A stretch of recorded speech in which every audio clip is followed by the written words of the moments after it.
Hi! Magandang araw po sa inyong lahat. Ako nga po pala si Ma'am si Jam, trabahong abroad. Kung kayo po ay bago pa lang sa aking channel, huwag niyo pong kalimutan na mag-subscribe, like, and share po. So, ang pag-uusapan po natin ngayong araw ay ang trabaho sa Finland. Kung kayo po ay interesado maging concrete element workers, ito pong video ay para sa inyo. So, ang kailangan po natin, any gender po, babae or lalaki, 18 years old pataas, ang bansa po ay Finland.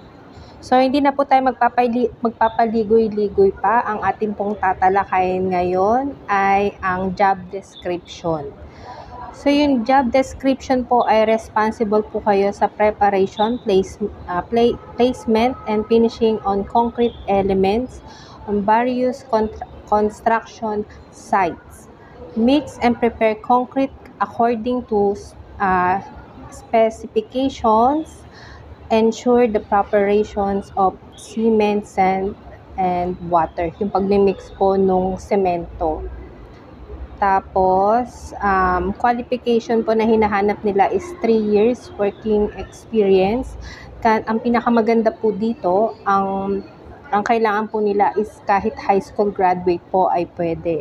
So, napaka maganda pong opportunity po ito para po yung mga gustong mag-apply po sa bansang Finland bilang isang concrete element workers ay high school graduate ay pwede na pong mag-apply. Able to communicate in English. Kailangan po marunong din po kayo magsalita at nakakaintindi po kayo ng lingwahe na English. Must know how to read drawings and blueprints. Yan po yung qualification na hinahanap nila. Tapos, must have done at least one of the following in their work in element factory: wall elements, pillars, sandwich panel, and hollow panel. So, yun po yung kailangan nila. So, regarding po sa placement fee, meron po silang 1 month salary placement fee. So, meron po sila. So, yun po. Regarding po sa mga katanungan, babae lalaki po yung hinahanap nila, 18 years old pataas. Kailangan po nila, ang bakante po nila is 30 na katao.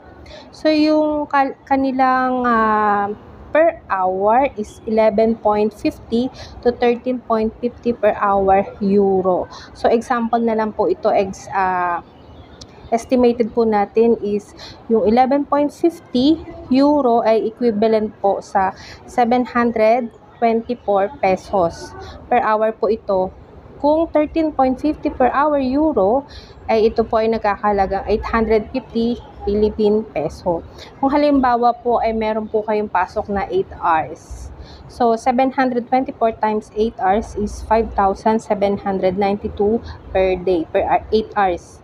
Kung 850 pesos naman po per day times 8 hours is meron po kayong 6,800 per 8 hours. So, halimbawa po,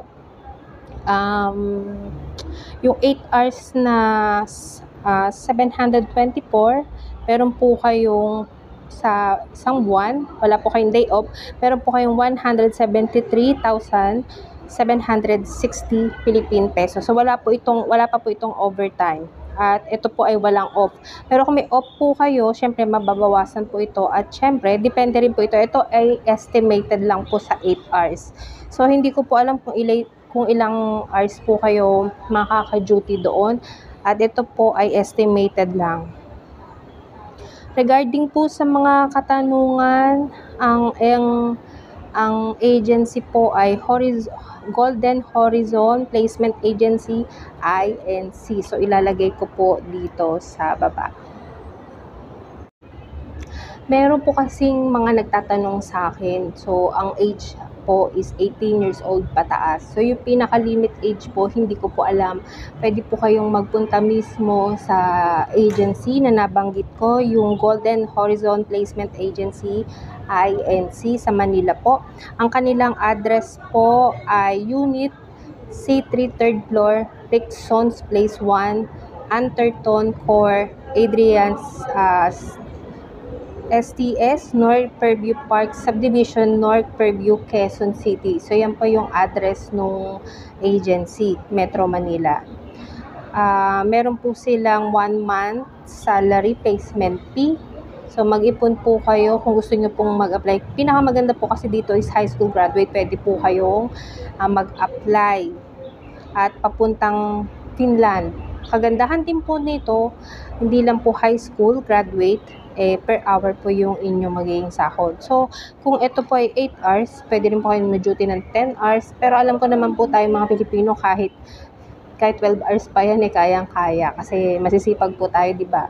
So, kung merong ganun na 8 hours, malaki po yung magiging sahod nyo every month. So, ayan, may dumaan. Katanya ako nagbablog. So, yun po.